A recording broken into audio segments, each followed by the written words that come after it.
Hi hello friends, welcome back to my YouTube channel. ಸ್ನೇಹಿತರೆ, ಇವತ್ತಿನ video ನೋಡ್ತಾ ಹೋದರೆ ಇಂಗ್ಲೀಷ್ 2003 ಪ್ರಶ್ನೆ ಪತ್ರಿಕೆ ಇದಾಗಿರುತ್ತೆ. 2003 PSTR ಪೇಪರು, ಪ್ರೈಮರಿ ಸ್ಕೂಲ್ ಟೀಚರ್ಗೆ ಸಂಬಂಧಪಟ್ಟಂತೆ ಇಂಗ್ಲೀಷ್ ಆಗಿರುತ್ತೆ ಸ್ನೇಹಿತರೆ. ಸೊ ಫಸ್ಟ್ ಕ್ವಶನ್ ನೋಡ್ತಾ ಹೋದರೆ, Subhash has been suffering from fever since 10 days ಅಂತ ಕೊಟ್ಟಿದ್ದಾರೆ. Which underline part of the sentence has a mistake. ಇಲ್ಲಿ ಕೊಟ್ಟಿರ್ತಕ್ಕಂಥ ಏನು ಸೆಂಟೆನ್ಸ್ ಇದೆಯೋ, Subhash has been suffering from fever since 10 days ಅಂತ ಕೊಟ್ಟಿದ್ದಾರೆ.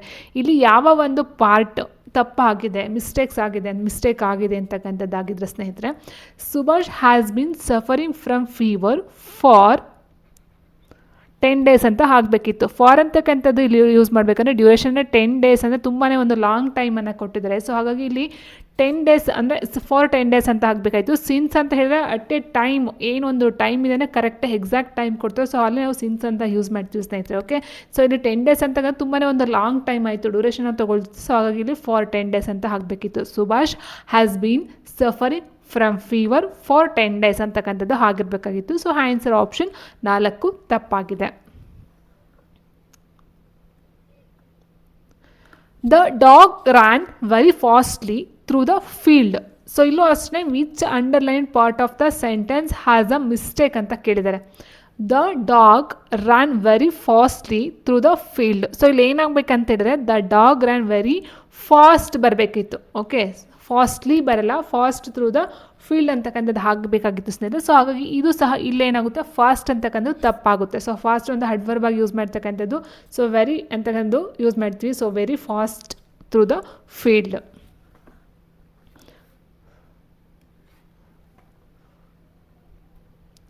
R you dash in cricket, the right word to complete the sentences ಅಂತ ಕೊಟ್ಟಿದೆ. Are you interesting in cricket, interestingly, interested, interest ಅಂತ ಕೊಟ್ಟರೆ. Are you interested in cricket. So answer option 3 ಬರಬೇಕು. Are you interested in cricket, ನಿನಗೆ ಕ್ರಿಕೆಟಲ್ಲಿ interest ಇದೆಯಾ? Okay, so interested. Are you interested in cricket. Lokesh is very popular dash likes him ಅಂತ ಕೊಟ್ಟಿದ್ದಾರೆ. So the correct word to complete the sentence is Lokesh is very popular, all likes him, everything likes him, every likes him, everybody likes him ಅಂತ ಕೊಟ್ಟಿದ್ದಾರೆ. So Lokesh is very popular, everything ಅಂತ ಬರಲ್ಲ, everybody ಅಂತ ಹೇಳಿದಾಗ ಏನಾಗುತ್ತೆ, ಇಲ್ಲಿ ಮನುಷ್ಯನನ್ನು ಹೇಳ್ತೀವಿ ನಾವು. ಸೊ ಹ್ಯೂಮನ್ಸ್ ಅಂತ ಹೇಳ್ಬೋದು. ಎವ್ರಿಥಿಂಗ್ ಅಂತ ಹೇಳಿದಾಗ ಅದೊಂದು ವಸ್ತು, ಥಿಂಗ್ಸ್ಗಳ ಬಗ್ಗೆ ಹೇಳ್ತಕ್ಕಂಥದ್ದಾಗಿರುತ್ತೆ ಸ್ನೇಹಿತರೆ. So everybody likes him, Lokesh is very popular, everybody likes him, everybody ಪ್ರತಿಯೊಬ್ಬರು ಅವನ್ನ ಇಷ್ಟಪಡ್ತಾರೆ. ಸೊ ಅವನು ತುಂಬ ಪಾಪ್ಯುಲರ್. ಸೊ ಹಾಗಾಗಿ ಅವನು ತುಂಬ ಎಲ್ಲರೂ ಇಷ್ಟಪಡ್ತಾರೆ. Everybody likes him. And next, it's very difficult to find dash job nowadays ಅಂತ ಕೊಟ್ಟಿದ್ದಾರೆ. ಸೊ ಇಲ್ಲಿ 4ನೇ ಆಪ್ಷನ್ ಬಂದು ಎ ಆಗಿದೆ ಸ್ನೇಹಿತರೆ. It's very difficult to find dash job now a days. ಇವತ್ತಿನ ದಿನಗಳಲ್ಲಿ ಜಾಬನ್ನು ಹುಡ್ಕೋದು ತುಂಬಾ ಡಿಫಿಕಲ್ಟ್, ಕೆಲಸ ಅಂದರೆ ಕಷ್ಟ ಅಂತ ಕೊಟ್ಟಿದ್ದಾರೆ. ಅಂದರೆ ಅಂತ ಕೊಟ್ಟರೆ ಸ್ನೇಹಿತರೆ, ಇಲ್ಲಿ ಸ್ಪೆಸಿಫಿಕ್ ಆಗಿ ಯಾವುದೊಂದು ಜಾಬ್ ಮಾಡಿ ಆ ಜಾಬ್ ಬಗ್ಗೆ ಮಾತಾಡಿದ್ರೆ ಅದು ಸ್ಪೆಸಿಫಿಕ್ ಆಗಿ ಬರುತ್ತೆ. ಬಟ್ ಇಲ್ಲಿ ಏನಾಗಿದೆ, it's very difficult to find ಜಾಬನ್ನು ಹುಡ್ಕೋದು ಡಿಫಿಕಲ್ಟ್ ಆಗಿದೆ ಇವತ್ತಿನ ದಿನಗಳಲ್ಲಿ. ಸೊ ಅಲ್ಲಿ ಜಾಬ್, ಓಕೆ, ಸಮ್ ಜಾಬ್ ಅಲ್ಲ, ಹ್ಯಾನ್ ಬರಲ್ಲ, ಆ್ಯನ್ ಆಗಿ ಬರಲ್ಲ, ಅಂದರೆ ಇದು ಓವೆಲ್ ಸೌಂಡ್ ಹಿಂದೆ ಬರ್ತಕ್ಕಂಥದ್ದು. ಇದು ಜೆ ಅಂತಕ್ಕಂಥದ್ದು ಓವೆಲ್ ಸೌಂಡ್ ಬರಲ್ಲ ಸ್ನೇಹಿತರೆ, ಇದೊಂದು ಕಾನ್ಸೋನೆಂಟ್ ಸೌಂಡ್ ಆಗಿರೋದ್ರಿಂದ ಸೊ ನಾವೇನು ಮಾಡ್ತೀವಿ, ಎ ಅಂತ ಯೂಸ್ ಮಾಡ್ತೀವಿ. It's very difficult to find a job now a days. ಇದೊಂದು ಆರ್ಟಿಕಲ್ಗೆ ಸಂಬಂಧಪಟ್ಟಂಥ ಪ್ರಶ್ನೆ ಆಗಿರುತ್ತೆ. I dash him at the library last night. I dash him at the library last night ಅಂದರೆ ಇಲ್ಲಿ ಏನಾಗಿದೆ, ಸೊ ಲಾಸ್ಟ್ ನೈಟ್ ಅಂದರೆ ಮುಗ್ದೋಗಿರ್ತಕ್ಕಂಥದ್ದು, ಪಾಸ್ಟ್, ಆಲ್ರೆಡಿ ಆಗೋಗಿದೆ, ಪಾಸ್ಟ್ ಆಗಿರೋ. ಲಾಸ್ಟ್ ನೈಟ್ ಅಂದರೆ ಹಿಂದಿನ ನೈಟ್ ಅಲ್ವಾ. ಸೊ ಹ್ಯಾವ್ ಮೇಟ್ ಮೀಟಿಂಗ್ ಅಂತಕ್ಕಂಥದ್ದು ಏನಾಗುತ್ತೆ, ಇಲ್ಲಿ ಪ್ರೆಸೆಂಟಲ್ಲಿ ಬರುತ್ತೆ ಸ್ನೇಹಿತರೆ. ಮೀಟ್ ಅಂತಕ್ಕಂಥದ್ದು ಪ್ರೆಸೆಂಟ್ ಟೆನ್ಸಲ್ಲಿ ಬರುತ್ತೆ. ಹ್ಯಾವ್ ಮೆಟ್ ಅಂತಕ್ಕಂಥದ್ದು ಪ್ರೆಸೆಂಟ್ ಪರ್ಫೆಕ್ಟಲ್ಲಿ ಬರುತ್ತೆ. ಮೀಟಿಂಗ್ ಅಂತಕ್ಕಂಥದ್ದು ಪ್ರೆಸೆಂಟ್ ಕಂಟಿನ್ಯೂಯಸಲ್ಲಿ ಬರುತ್ತೆ. ಬಟ್ ಮೆಟ್ ಅಂತಕ್ಕಂಥದ್ದು ಪಾಸ್ಟಲ್ಲಿ ಬರ್ತಕ್ಕಂಥದ್ದಾಗುತ್ತೆ. ಸೊ ಹಾಗೆ I met him at the library last night ಅಂತಕ್ಕಂಥದ್ದು. ಸೊ ಇದೊಂದು past ನಡೆದಿರ್ತಕ್ಕಂಥದ್ದು.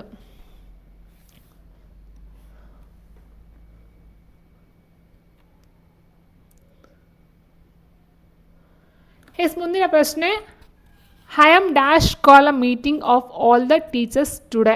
The correct word phrase to fill in the blank is ಅಂತ ಕೊಟ್ಟಿದ್ದಾರೆ. ಐ ಆಮ್, ನಾನು, dash call a meeting of all the teachers today. So today ಅಂತ ಹೇಳಿದಾಗ ಏನಾಗಿದೆ ಇಲ್ಲಿ, ಇವತ್ತು ಎಲ್ಲ ಟೀಚರ್ಸ್ಗಳನ್ನ ಮೀಟಿಂಗಿಗೆ ಕರಿಬೇಕು. ಓಕೆ, ಸೊ ಕರಿಬೇಕಂತ ಹೇಳಿದಾಗ going to call a meeting of all the teachers today. I am going to call a meeting of all the teachers today. ಎಲ್ಲ ಟೀಚರ್ಸ್ನ ಇವತ್ತಿನ ಮೀಟಿಂಗ್ಗೆ ಕರೆಯೋದಕ್ಕೆ ಹೋಗ್ಬೇಕು ನಾನು. Okay, so answer option 1.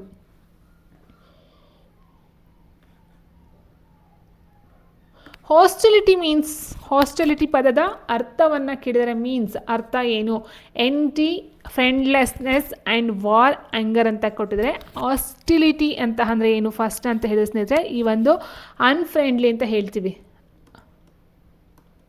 Okay, so unfriendly it means friendliness ಅಂತ ಕೊಟ್ಟಿದ್ದಾರೆ. So ಫ್ರೆಂಡ್ಲಿನೆಸ್ಗೆ opposite unfriendly ಅಂತ ಏನು ಬರುತ್ತೋ ಇದರ ಅರ್ಥ ಅಂದರೆ ಇದಕ್ಕೆ ಆಪೋಸಿಟ್ ಬರುತ್ತೆ ಇದು ಹಾಸ್ಟಿಲಿಟಿ. ಓಕೆ, ಸೊ ಹೀಗಿರಬೇಕಾದ್ರೆ ವಾರ್, ಯುದ್ಧ ಬರುತ್ತೆ, ಹಂಗರ್, ಕೋಪ, ಎಂಟಿ. ಸೊ ಎನಿಮಿ ಅಂತ ಏನು ಹೇಳ್ತೀವೋ, ಓಕೆ, ಸೊ ಎನಿಮಿ ಅಂತ ಏನು ಹೇಳ್ತೀವೋ ಸೊ ಅದರ ಅರ್ಥದಲ್ಲಿ ಬರುತ್ತೆ ಎನ್ನಿಟಿ ಅಂತಕ್ಕಂಥದ್ದು. ಹಾಸ್ಟಿಲಿಟಿಗೆ ಆಪೋಸಿಟ್ ಎಲ್ಲ ಸಿನೋನಿಯಮ್ ಆಗುತ್ತೆ ಸ್ನೇಹಿತರೆ. ಸೊ ಅದರ ಒಂದು ಅರ್ಥ ಬಂದು ಅನ್ಫ್ರೆಂಡ್ಲಿ ಅಥವಾ ಎನ್ಮಿಟಿ ಅಂತಕ್ಕಂಥದ್ದಾಗಿರ್ಬೋದು, ಅಥವಾ ಆಪೋಸಿಷನ್ನ ಮಾಡ್ತಕ್ಕಂಥದ್ದು.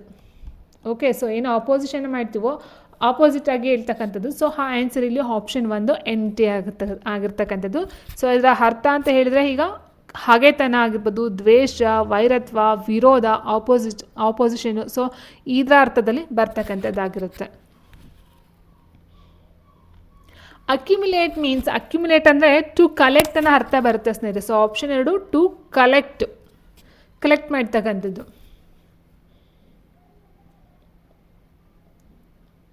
It was your birthday yesterday wasn't it. It was your birthday yesterday wasn't it. The right response to this sentences ಅಂತ ಕೊಟ್ಟಿದ್ದಾರೆ. ಸೊ ಅಂದರೆ it was your birthday yesterday ಅಂದರೆ ನಿನ್ನೆ, ಯೆಸ್ಟರ್ಡೇ ಮೀನ್ಸ್ ನಿನ್ನೆ, ಆಗೋಗಿರ್ತಕ್ಕಂಥದ್ದು. ವಾಸಂಟ್ ಇಟ್ ಅಂತ ಕೊಟ್ಟಿದ್ದಾರೆ. ಸೊ ಇದಕ್ಕೆ ನಾವು ರೆಸ್ಪಾನ್ಸ್ ಯಾವ ರೀತಿ ಮಾಡ್ತೀವಿ? ಸೊ ಹ್ಯಾಪಿ ಬರ್ತ್ಡೇ ಅಂತ ಮಾಡ್ತೀವ, ಅಥವಾ ಹ್ಯಾಸ್ ಇಟ್ ವಾಸ್ ಅಂತ ಹೇಳ್ತೀವ, ಹೆಸ್ ಐ ವಾಸ್ ಆಲ್ ರೈಟ್ ಅಂತ ಕೊಟ್ಟಿದ್ದಾರೆ. ಸೊ ಸರಿಯಾದಂಥ ಒಂದು ಉತ್ತರ ಏನು ಬರುತ್ತೆ? ಹೆಸ್, ನಿನ್ನೆ ಆಯಿತು ಅಲ್ವಾ ಸ್ನೇಹಿತರೆ. So it was your birthday yesterday. So ನಿಮ್ಮ ಬರ್ತ್ಡೇ ನಿನ್ನೆ ಆಯಿತಾ ಅಂತ ಕೇಳಿದಾಗ ನಾವೇನಂತ ತೊಗೊಳ್ತೀವಿ ಸ್ನೇಹಿತರೆ? ಎಸ್ ಆದಮೇಲೆ ಇಟ್ ವಾಸ್ ತೊಗೊಳ್ತೀವ, ಐ ವಾಸ್ ತೊಗೊಳ್ತೀವ. ಸೊ ಅವ್ರು ಕೊಟ್ಟಿರ್ತಕ್ಕಂಥ ನೋಡ್ತಾ ಹೋದರೆ ಇಟ್ ವಾಸ್ ಅಂತ ಇರೋದನ್ನ ನಾವೇನು ಮಾಡಬೇಕಿಲ್ಲಿ? ಎಸ್ ಇಟ್ ವಾಸ್ ಅಂತ ನಾವು ತೊಗೊಳ್ತೀವಿ ಸ್ನೇಹಿತರೆ. Okay, so answer option yes it was ಅಂತಕ್ಕಂಥದ್ದು. And next, I like Carnatic music. I like Carnatic music. How do you agree with statement? ಈ ಒಂದು ಸ್ಟೇಟ್ಮೆಂಟ್ ಮೇಲೆ ಏನು ನೀವು ಅಗ್ರಿ ಮಾಡ್ತೀರಾ ಅಂತಿದೆ. I like Carnatic music. So do I ಅಂತಕ್ಕಂಥ ನನಗೂ ಕೂಡ. ಸೊ ಯಾರೋ ಒಬ್ರು ಹೇಳಿದ್ರು ನನಗೆ ಕರ್ನಾಟಕ ಮ್ಯೂಸಿಕ್ ಇಷ್ಟ ಅಂತ ಹೇಳಿದಾಗ ಸೊ ಡು ಐ ನನಗೂ ಕೂಡ ಇಷ್ಟ ಅನ್ನೋ ಅರ್ಥದಲ್ಲಿ ಬರುತ್ತೆ. ಸೊ ಡು ಐ ನನಗೂ ಕೂಡ. She speaks English very well. So ಹೌದಾ? ಸೊ ನಾವು ಹೇಳ್ತೀವಿ she speaks English very quick ಅಂತ ಹೇಳಲ್ಲ, ಎಲ್ಲೋದ್ರೂ ಅಷ್ಟೇ she speaks English very well ಅಂತ ಹೇಳ್ತೀವಿ. ಆನ್ಸರ್ ಆಪ್ಷನ್ 2 ಆಗಿರುತ್ತೆ. So very quick, very good. She speaks English very perfect ಅಂತ ಹೇಳಿದ. So she speaks English very well ಅಂತಕ್ಕಂಥದ್ದು ಆನ್ಸರ್ ಆಗಿರುತ್ತೆ. Raji is a bit older than Zubair. Raji is a bit older than Zubair ಅಂದರೆ ಜುಬರ್ಗಿಂತ ರಾಜಿ ಅಂತಕ್ಕಂಥವ್ರು ಸ್ವಲ್ಪ ಹೋಲ್ಡರ್ ಅಂದರೆ ವಯಸ್ಸಾಗಿದೆ ಅನ್ನೋ ಅರ್ಥ ಬರುತ್ತೆ. ಓಲ್ಡರ್ ಮೀನ್ಸ್ ಜುಬರ್ಗಿಂತ ರಾಜಿ ಮೊದಲೇ ಹುಟ್ಟಿರ್ತಕ್ಕಂಥದ್ದಾಗಿದೆ. ಅಂದರೆ ಜುಬರ್ ಚಿಕ್ಕೋನಾಗ್ತಾನೆ, ರಾಜಿ ದೊಡ್ಡೋರು ಆಗ್ತಕ್ಕಂಥದ್ದು. ಸೊ ರಾಜಿ ಈಸ್ ಎ ಬಿಟ್ ಓಲ್ಡರ್, ಸ್ವಲ್ಪ ಓಲ್ಡರ್ ಹಳೆಯದವರು ದ್ಯಾನ್ ಜುಬರ್ಗಿಂತ ಸ್ವಲ್ಪ ವಯಸ್ಸಾಗಿದೆ ರಾಜಿಗೆ ಅಂತಕ್ಕಂಥದ್ದು.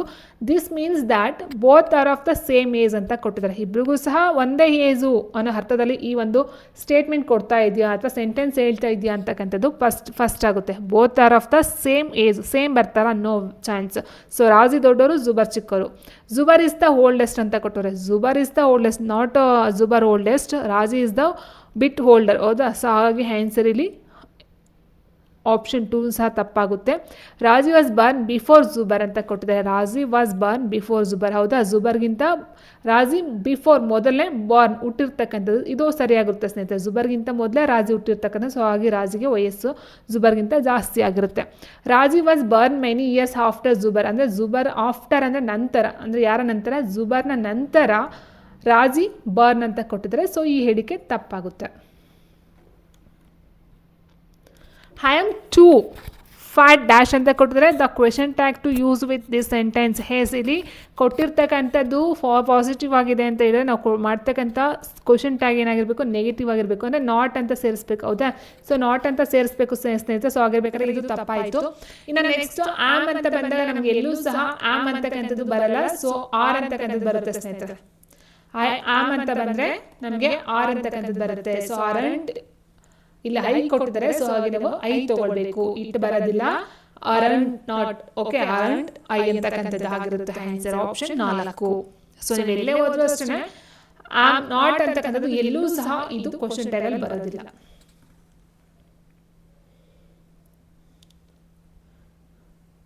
Do you know dash to Majestic? Do you know dash to Majestic ಅಂತ ಕೇಳಿದ್ರೆ do you know dash to Majestic, the best phrase to complete the sentence is do you know how to get to Majestic. So ಮೆಜೆಸ್ಟಿಕ್ಗೆ how to get, ಯಾವ ರೀತಿ ಹೋಗ್ಬೇಕಂತ ಗೊತ್ತಾ? So okay, so answer option 2, how to get to Majestic. He was very angry dash his son ಅಂತ ಕೊಟ್ಟಿದ್ದಾರೆ. he was ತುಂಬಾ angry, ಕೋಪವನ್ನು ಮಾಡಿಕೊಂಡಿದ್ದಾರೆ with his son. ಸೊ ಒಂದು ಮಗನ ಜೊತೆ with his son. okay, the correct word to use the blank preposition ಬಂದು with ಆಗಿರುತ್ತೆ. ಇಲ್ಲಿ on for at ಬರಲ್ಲ ಸ್ನೇಹಿತರೆ. with his son, ಅವನ ಮಗನ ಜೊತೆ ತುಂಬಾನೇ ಕೋಪ ಮಾಡಿಕೊಂಡಿದ್ದಾನೆ. In Britain it is expensive to travel dash train ಅಂತ ಕೊಟ್ಟಿದ್ದಾರೆ. ಅಂದ್ರೆ ಇನ್ ಬ್ರಿಟನ್ ನಲ್ಲಿ ಇಟ್ ಈಸ್ ಎಕ್ಸ್ಪೆನ್ಸಿವ್ ಅಂದ್ರೆ ಕಾಸ್ಟಿನ ಅರ್ಥದಲ್ಲಿ ಬರುತ್ತೆ. ಟು ಟ್ರಾವೆಲ್ ಮಾಡಲಿಕ್ಕೆ ಯಾವುದರಲ್ಲಿ? ಬೈ ಟ್ರೈನಾ, ವಿತ್ ಟ್ರೈನಾ, ಇನ್ ಟ್ರೈನಾ, ಇನ್ಸೈಡ್ ಟ್ರೈನಾ? ಹೌದಾ? ಸೊ ಸರಿಯಾಗಿರ್ತಕ್ಕಂಥ ಒಂದು ಉತ್ತರ ನೋಡ್ತಾ ಹೋದ್ರೆ ಸ್ನೇಹಿತರೆ ಬೈ ಟ್ರೈನ್ ಆಪ್ಷನ್ 1. ಟ್ರೈನ್ ಇಂದ ಟ್ರಾವೆಲ್ ಮಾಡ್ತಕ್ಕಂಥದ್ದು ತುಂಬಾನೇ expensive in Britain.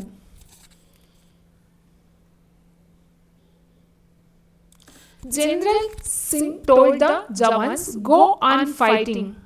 General Singh told the Jawans ke General Singh ಹೇಳ್ತಾನೆ go on fighting, ಹೋಗಿ ಫೈಟ್ ಮಾಡು. The reported version of this is General Singh ordered the Jawans. ಏನಾಗುತ್ತೆ ಇಲ್ಲಿ reporters version ತಗೊಂಡಾಗ, reporter speech ಅಂತ ಏನಿದೆ ತಗೊಂಡಾಗ General Singh ordered the Jawans. ಜವಾನ್ಸ್ಗೆ ಆರ್ಡರ್ ಮಾಡ್ತಾರೆ ಏನಂತ? ಗೋ ಆನ್ ಫೈಟಿಂಗ್ ಅಂತ ಕೊಟ್ಟಿದ್ದಾರೆ. To go on fighting, to go on fighting, fight ಮಾಡಲಿಕ್ಕೆ ಹೋಗು ಅಂತ ಅವನಿಗೆ order ಮಾಡ್ತಕ್ಕಂಥದ್ದಾಗಿರುತ್ತೆ.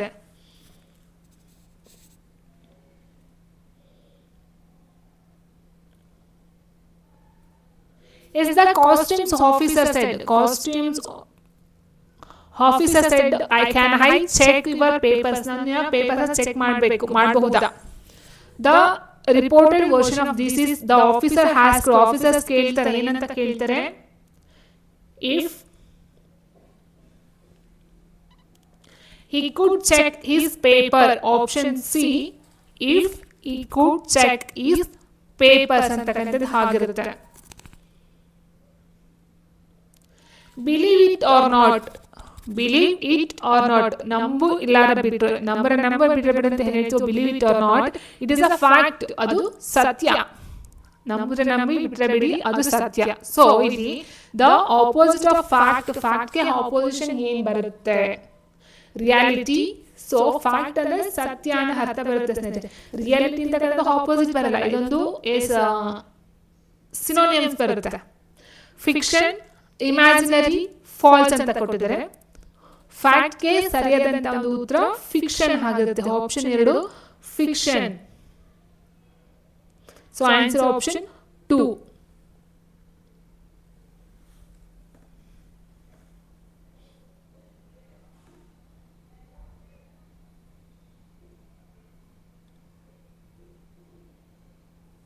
And next to the rear of the army scattered.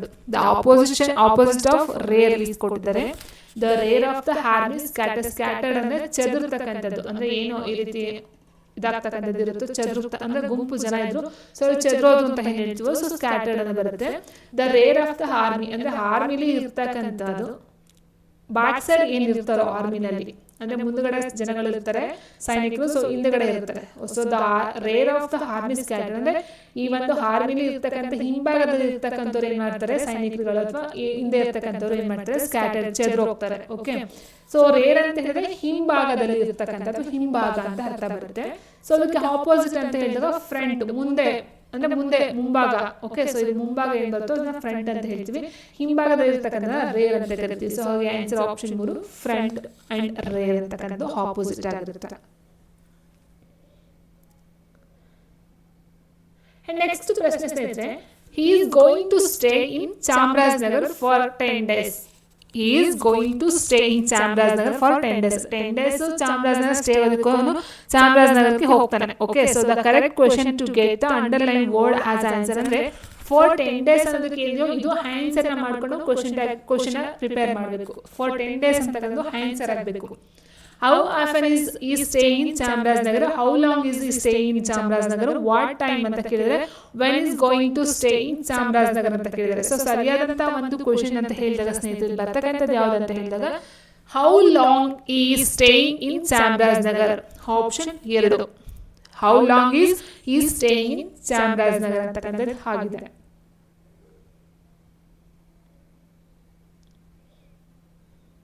I go to the cinema once a week. The correct question to get the underlined words has answers. ಇದು same question ಸ್ನೇಹಿತರೆ. ಇಲ್ಲಿ once a week ಅಂತ ಏನು ಕೊಟ್ಟಿದ್ದಾರೋ so ಇದನ್ನ answer ಆಗೋ ರೀತಿ ನಾವು question prepare ಮಾಡಬೇಕಾಗುತ್ತೆ.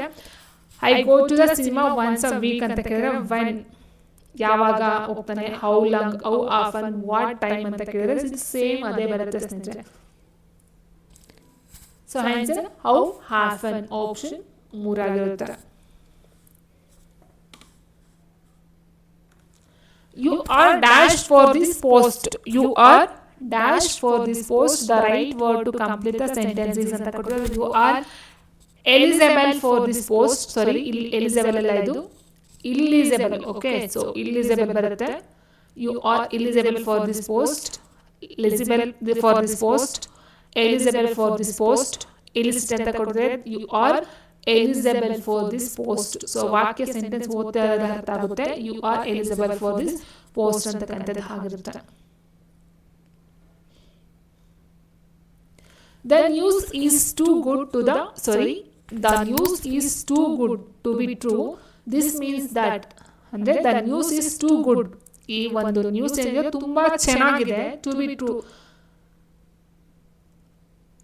ಇಲ್ಲೇನಾಯ್ತು, the news is so good that it cannot be true. News is never true. Good news can never be true. It's impossible to believe in any news. Believe any news ಅಂತ ಕೊಡಿದ್ರೆ the news is too good to be true ಅಂತಕ್ಕಂಥದ್ದು ಏನು ಅರ್ಥವನ್ನ ಕೊಡುತ್ತೆ ಅನ್ನೋದು ಸ್ನೇಹಿತರೆ, ಇಲ್ಲಿ news is very good ಅಂದ್ರೆ ಸೋ ಗುಡ್, ಚೆನ್ನಾಗಿದೆ, ನ್ಯೂಸ್ ಚೆನ್ನಾಗಿದೆ, that it cannot be true. But ಆದ್ರೆ ಅದೇನಾಗಿದೆ, ಸತ್ಯ ಅಲ್ಲ.